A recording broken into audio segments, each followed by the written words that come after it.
Hello, नमस्ते प्रिय विद्यार्थियों। जनरल प्रविष्टियां, खाता बही और थ्योरी की क्लासेस पढ़ने के बाद आज हम जो पढ़ेंगे वो है सहायक बहियां। उससे पहले पिछले वीडियो में एक गलती रह गई थी, उसको हम सुधार करते हैं।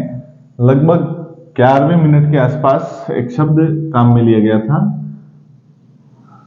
कैश और नॉन कैश। वहां नगद पत्रक और गैर नगद पत्रक शब्द काम में लिया गया। तो जो पत्रक जो शब्द है वो यानी मेमो, कैश मेमो है। ये न लेकर के इसकी जगह ये cash voucher, non cash voucher यानी नगद प्रमाणक।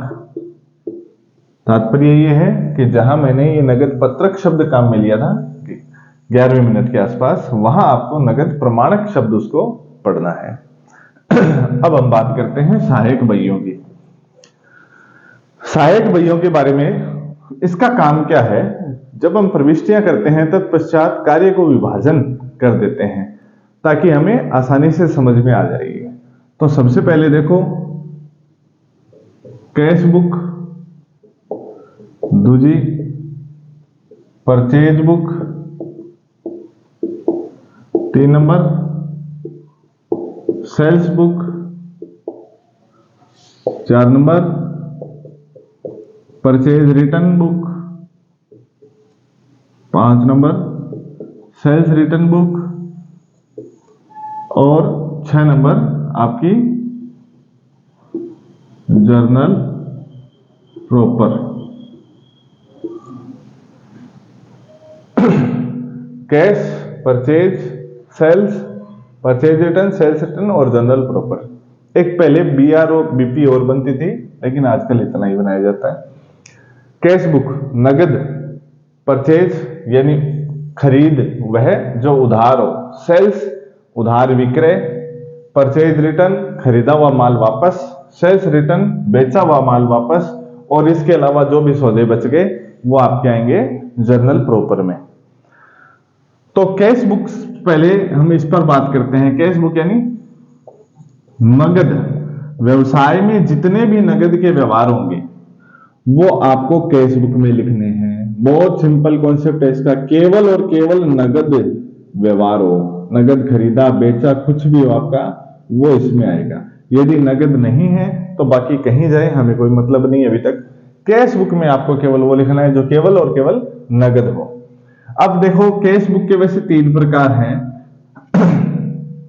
पहला सिंपल यानी single column cash book, 2 column और 3 कॉलम।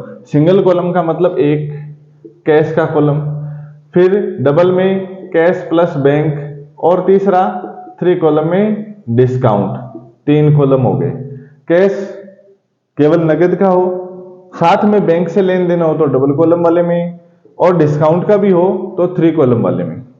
इसके अलावा कैश बुक का एक प्रकार और है जिसे हम पेटी कैश बुक कहते हैं, खुदरा रोकड़ बही।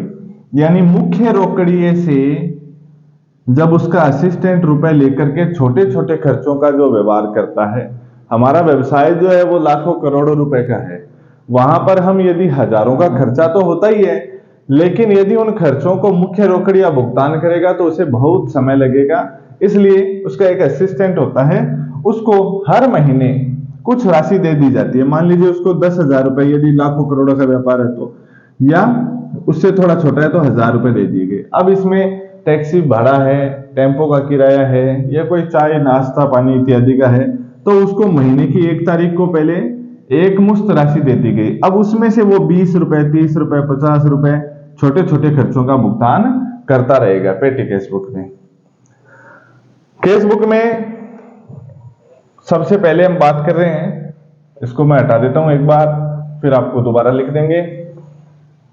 कैश बुक का जो प्रारूप है बहुत सिंपल प्रारूप है। देखो, आपको एक प्रश्न पूछा जाए, किसी भी खाते का कोई भी बैलेंस हो लेकिन कैश का बैलेंस हमेशा डीआर होता है। क्यों होता है? क्योंकि प्रत्येक विद्यार्थी की यह बात समझ में आने वाली है कि कैश जो रुपए हमारे पास आए यानी जमा जो है उससे ज्यादा हम खर्च कभी नहीं कर सकते। हमारी जेब में मान लो 100 रुपए जमा है तो हम उससे ज्यादा खर्च कर ही नहीं सकते, इसलिए कैश का बैलेंस हमेशा डीआर होगा, इस बात को ध्यान रखना। अब कैश बुक का जो प्रारूप है, दो ही चीजें होती है, देखो इधर टू और इधर बाई आता है। प्रारूप में डेट पहले, पर्टिकुलर एक कॉलम बनाएंगे हम, एलएफ का लेजर फोलियो नंबर, फिर अमाउंट, यही रिपीट हो जाएंगे, date, particular, amount, sorry LF और अमाउंट, ये डीआर साइड, ये सीआर साइड, कॉलम बना देते हैं। अब देखो जो रुपए आए उसको आपको यहां लिखना है, जो नगद रुपए गए उसको इधर लिखना है। इतनी ही चीज है केवल, और कुछ नहीं। हमेशा ज्यादा रुपए आएंगे, मान लीजिए इधर आए 1 लाख और आपका खर्चा हुआ 90,000, तो 10,000 रुपए आपके पास बच गए, क्या लिखेंगे, बाई बैलेंस सीडी, ये नया बैलेंस बच गया। अब अगले साल ये खाते यहां बंद हो जाएंगे, तो वो जो इस साल बैलेंस बचा सबसे पहले वही लिखा जाएगा, टू बैलेंस बीडी 10,000 रुपए। फिर आपको और प्राप्तियां होगी, इसमें से आप भुगतान करेंगे, तत्पश्चात फिर बैलेंस बच जाएगा, वो आपका नया बैलेंस हो जाएगा।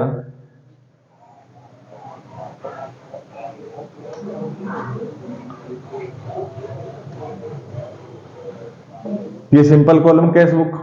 अब यदि डबल कॉलम हो तो कैश के साथ बैंक का आ जाता है, वहां आपको 2 कॉलम बना देने हैं, एक कैश का और दूसरा बैंक का, यही साइड इधर, एक कैश का और दूसरा बैंक का।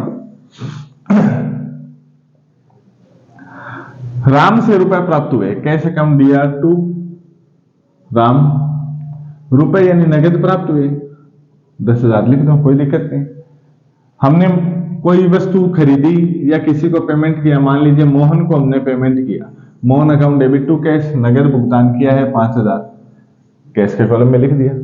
अब प्रश्न में दिया गया हो कि चेक प्राप्त हुआ, राम से चेक प्राप्त हुआ, तो कैश का कॉलम छोड़ देंगे और बैंक में वो राशि लिख देंगे। सीता को भुगतान किया चेक से, तो यह राशि बैंक के कॉलम में आ जाएगी। इतना ही फर्क है बस। नगद आए तो कैश के कॉलम में लिखें, यदि आप चेक यानी बैंक के माध्यम से व्यवहार कर रहे हैं, प्राप्त हुए तो बैंक वाले कॉलम में लिख देंगे, भुगतान हुए तो इधर वाले बैंक के कॉलम में लिख देंगे। ये डीआर साइड है, ये आपकी सीआर साइड है। इससे प्रविष्टियां भी बनती हैं। यदि आप देखना चाहें Mohan account debit to cash, Sita account DR to cash, इधर से देखेंगे तो cash account DR to Ram लिखा हुआ है, इसके cash account debit to Ram, to Mohan, to Sohan, to Gita, Sita, कोई भी नाम हो, कोई भी व्यवहार जो हमारा नगद में हुआ, प्राप्ति हुई तो नगद में इस साइड लिखनी है, भुगतान हुआ तो इस साइड लिखनी है। ज्यादा समय वेस्ट करके आपका मैं नहीं खोना चाहता हूं समय कि एक एक यहां आपको प्रविष्टियां लिखूं। एक बात में मैंने आपको बता दिया कि प्राप्ति, केवल और केवल प्राप्ति, इतना ही शब्द ध्यान रखो, ये बात आप समझ सकते हैं। प्राप्तियां इधर लिखनी है और भुगतान इधर लिखनी है। अब कोई भी नाम हो, किसी भी चीज के बारे में भुगतान हो, हमें क्या फर्क पड़ता है, भुगतान है तो इधर लिखेंगे और प्राप्ति है तो इधर लिखेंगे। लास्ट में क्या करेंगे, इस साइड का योग कर लेंगे, 1 लाख आया, इधर जोड़ें, कितना खर्चा हुआ 70,000, तो बच गए कितने 25,000, 30,000 आपके, वो बैलेंस हो गया बाई बैलेंस सीडी। अब बैंक का टोटल कर लो, इधर टोटल है मान लीजिए 10,000 बैंक में, और आपने 1,000 रुपए इसमें से खर्चा कर दिया, तो बच गए कितने 9,000। इसी लाइन के बराबर में लिखना है आपको, 9,000 रुपए बैलेंस बैंक में पड़ा है। अब देखिए अगले साल जो होगा वो होगा आपका टू बैलेंस बीडी। बैंक के कॉलम में आपके 30,000 है, और सॉरी कैश के कॉलम में 30,000 और बैंक में है आपके 9,000। लेकिन ये तो हमेशा इधर आएगा, डीआर ही बैलेंस होगा कैश का, लेकिन बैंक का जो बैलेंस है वो सीआर भी हो सकता है। सीआर का तात्पर्य बाई बैलेंस बीडी भी हो सकता है।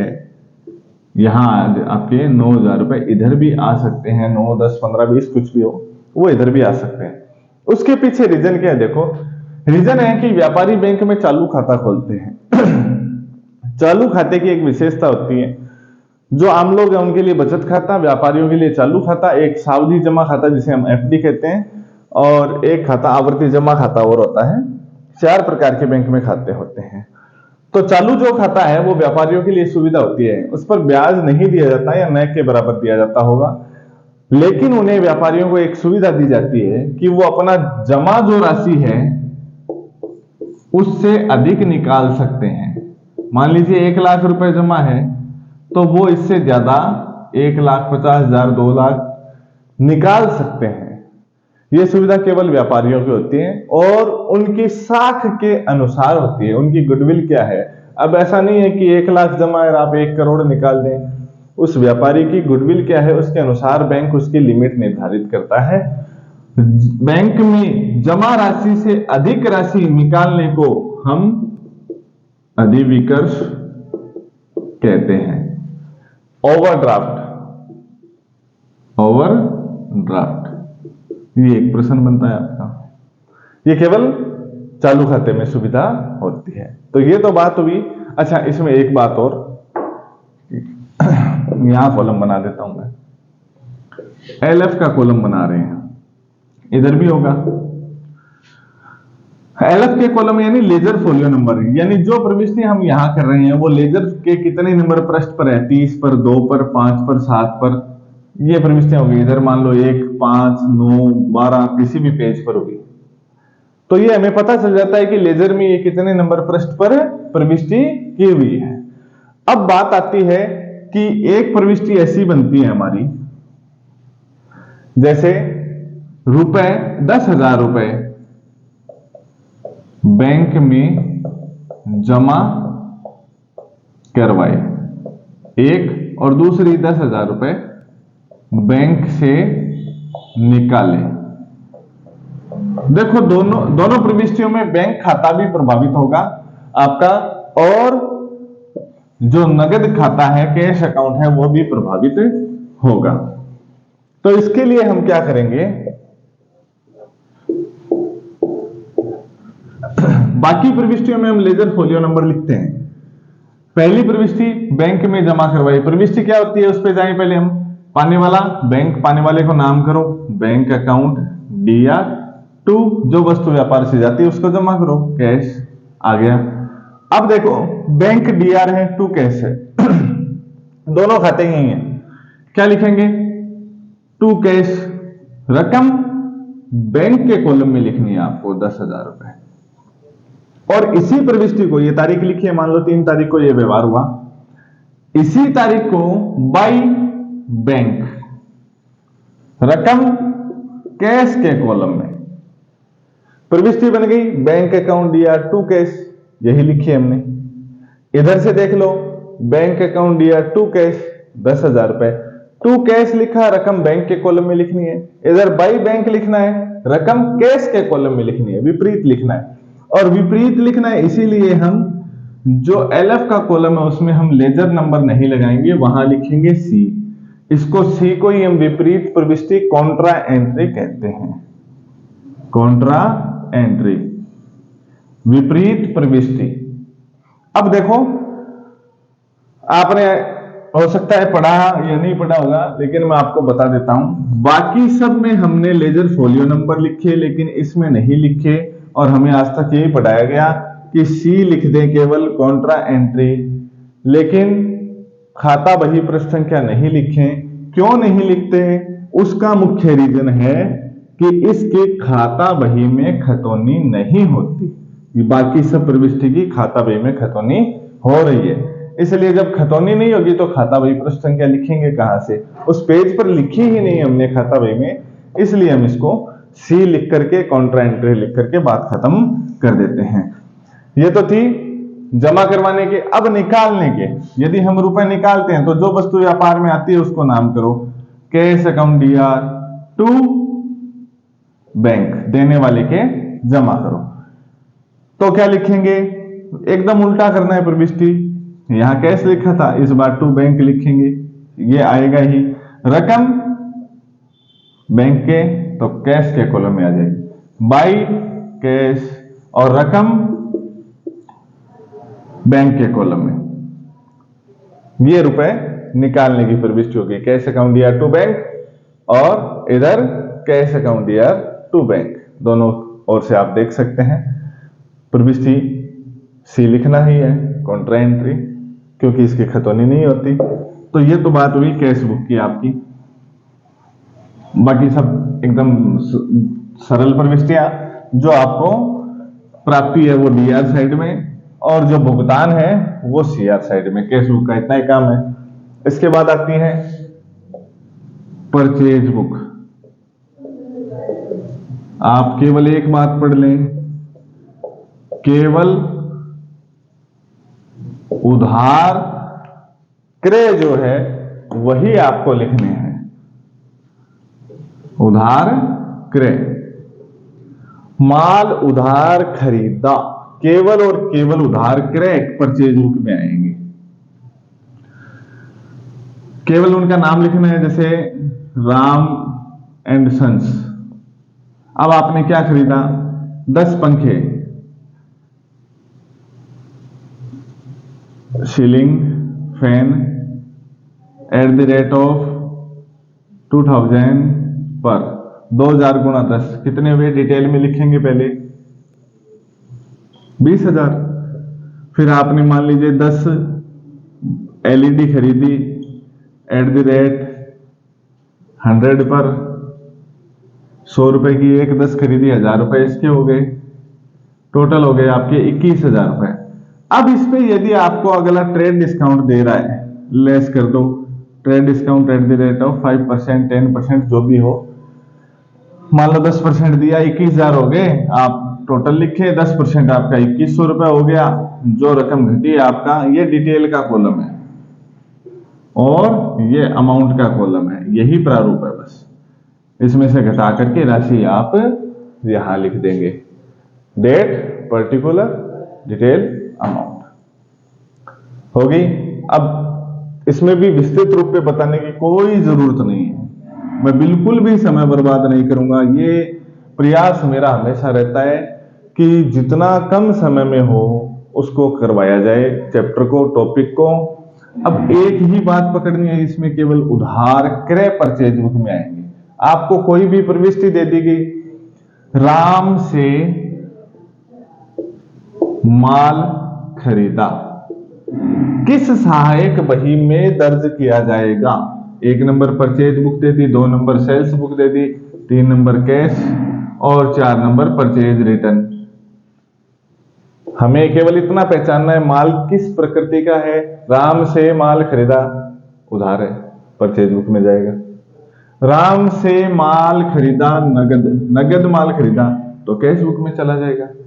यहां राम का कोई मतलब नहीं है, नगद माल खरीदा है हमने। इसके बाद आपकी जो है वो है सेल्स बुक।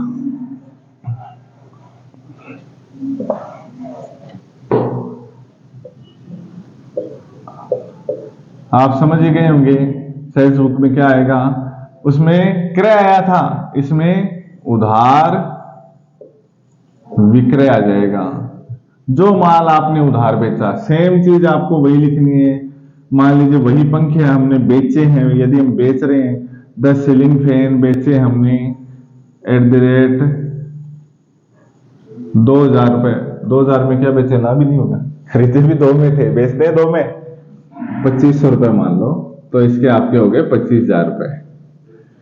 फिर आपने LED बेची, आपने 2000 रुपए की वो बेची, टोटल हो गए आपके 27,000। आप भी डिस्काउंट दे रहे हैं, 1000 रुपए का आपने डिस्काउंट दिया, टोटल 26,000 रुपए आप किस में मांग रहे हैं, यहाँ नाम लिखना है राम। फिर मान लीजिए दूसरी कलम आपने श्याम को बेचा, यही चीजें, ऐसी ही चीजें बेचेंगे तो श्याम का नाम आ जाएगा। सबसे लास्ट में हम टोटल लगा देंगे। यदि परचेज बुक है, अब मैं सेल्स पढ़ा रहा हूं, परचेज बुक है तो सेल्स परचेज अकाउंट DR लिख करके लास्ट कॉलम का आप टोटल कर दें 1 लाख। यदि ये सेल्स बुक है तो आप टोटल कर दें सेल्स अकाउंट CR, सेल्स का बैलेंस CR होता है 2 लाख। इतना ही काम है। आगे जो है परचेज रिटर्न, सेल्स रिटर्न, ऐसी ही चीजें लिखने की जो प्रकृति है वो यही होगी। परचेज रिटर्न में क्या आएगा, केवल ध्यान रखें हमने परचेज में उधार माल खरीदा और सेल्स में उधार माल बेचा, तो इसमें खरीदा हुआ वापस और इसमें बेचा हुआ वापस। किन्हीं भी कारणों से यदि हमारा खरीदा हुआ माल हम वापस भेजते हैं या बेचा हुआ माल वापस आ जाता है, वो चाहे माल खराब हो, मूल्य अधिक लगा दिया, टूट गया हो, किसी भी कारण से माल वापस आ जाता है या हम बेच देते हैं, तो खरीदा हुआ माल वापस हम भेजते हैं परचेज रिटर्न, और बेचा हुआ माल वापस आता है तो वो सेल्स रिटर्न आ गया। अब देखो आपकी क्या बच गई। इसके अलावा जो आपकी चीज बचती है वो है जर्नल प्रॉपर। अब उसमें क्या है, व्यापारिक जो सौदे हैं, हमारा कैश का काम हो गया और उधार का नॉन कैश हो गया, आपका खरीदना और बेचना। यदि आपने माल नगद खरीदा बेचा या नगद कोई भी व्यवहार किया कैश में चला गया, माल उधार खरीदा परचेज बुक में आ गया, माल उधार बेचा सेल्स बुक में आ गया, परचेज रिटर्न और सेल्स रिटर्न की प्रविष्टियां आ गई। इसके अलावा जैसे आपने एक मशीन खरीदी, अब व्यापार तो आपका दूसरी चीज का है। मान लीजिए कपड़े के व्यापारी है तो माल क्या होगा, कपड़ा होगा, ये बात पहले हो चुकी। पर मशीन खरीदी, अब यदि ये मशीन नगद खरीदते तो आपकी कैश बुक में चली जाती, लेकिन मशीन खरीदी शाम से। अब देखो शाम से मशीन खरीदी, सौदा क्या है, उधार। शाम से मशीन खरीदी, सौदा क्या है, उधार, लेकिन माल नहीं है। माल क्या होता, हम कपड़े के व्यापारी हैं तो कपड़ा ही हमारे लिए माल होता। यदि माल खरीदते तो किस में चला जाता, परचेज बुक में चला जाता। अब देखो ये पहली बात, ये नगद नहीं है इसलिए कैश बुक में नहीं जाएगा, उधार है लेकिन माल नहीं है, माल होता तो परचेज बुक में चला जाएगा। इसलिए जो सबसे लास्ट चीज बचती है वो आपकी बचती है जर्नल प्रॉपर, मुख्य जर्नल।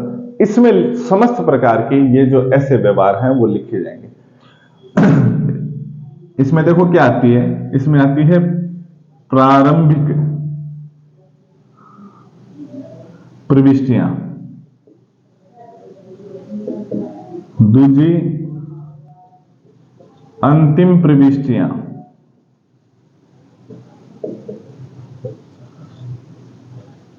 समायोजन प्रविष्टियां,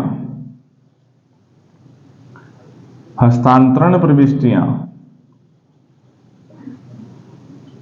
और अन्य प्रविष्टियां, ऐसी जो बच गई।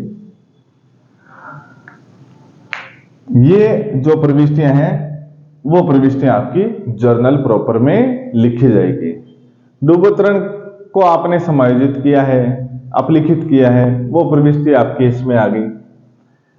कोई चेक लेनदार से प्राप्त हुआ, अनादरित हुआ है, डिसऑनर्ड, अब इसमें कोई खाता प्रभावित नहीं हो रहा है, कैश वाला या परचेज उधार वाला, वो तो ऐसी प्रविष्टियां जो वो है आपकी जर्नल प्रॉपर में लिखी जाएगी। ये आपके सहायक भाइयों का टॉपिक था, बहुत छोटा मैं करवाने की कोशिश करता हूं, समय आपका बचे, समय कम होता है।